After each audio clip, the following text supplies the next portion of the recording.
হে hi everyone, কেমন আছো তোমরা সবাই? চলো আজকে আমি তোমাদের সাথে একটা হেলদি ব্রেকফাস্ট শেয়ার করি।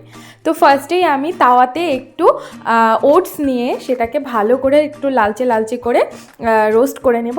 দেন আমি এখানে নিয়েছি পেঁয়াজ, ক্যাপসিকাম আর লঙ্কা। ক্যাপসিকামটাকে হালকা একটু সটে করে নেব যাতে কাঁচা গন্ধটা না থাকে। আর এরপর আমি ওটসটাকে ভালোভাবে একটু গুঁড়ো করে নিয়েছি। তোমরা চাইলে মিক্সিতেও করতে পারো, কারণ আমার সেদিন লাইন ছিল না তাই মিক্সিতে করতে পারিনি। আমি হাত দিয়ে জাস্ট একটু নর্মালি গুঁড়ো করে নিয়েছি, গরম থাকলে হয়ে যায়।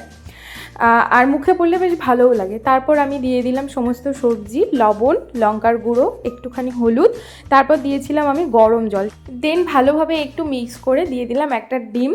তারপর ডিম দিয়ে সেটাকে খুব ভালোভাবে ফ্যাটাতে হবে। ফ্যাটানোর পর একদম অল্প তেল, সাদা তেল বা তোমরা অলিভ অয়েল ইউজ করতে পারো। অলিভ অয়েল ইউজ করলে খুবই ভালো হয়, আমার কাছে ছিল না তাই আমি অল্প অল্প করে সাদা তেল দিচ্ছিলাম। ব্যাটারটা কিন্তু একটু পাতলা বানাতে হবে, না হলে কিন্তু এরকম রুটির মতো হবে না বা উল্টাতে গেলে ভেঙে যেতে পারে, যেমন আমার এটাতে হয়েছে। যাই হোক, রেডি আমার ওটসের চিল্লা হেলদি ব্রেকফাস্ট। আর সঙ্গে নিয়েছিলাম আমি টক দইয়ের রায়তা। এটা কিন্তু খুব টেস্টি হয়েছিল খেতে, তোমরাও ট্রাই করো কিন্তু। টাটা।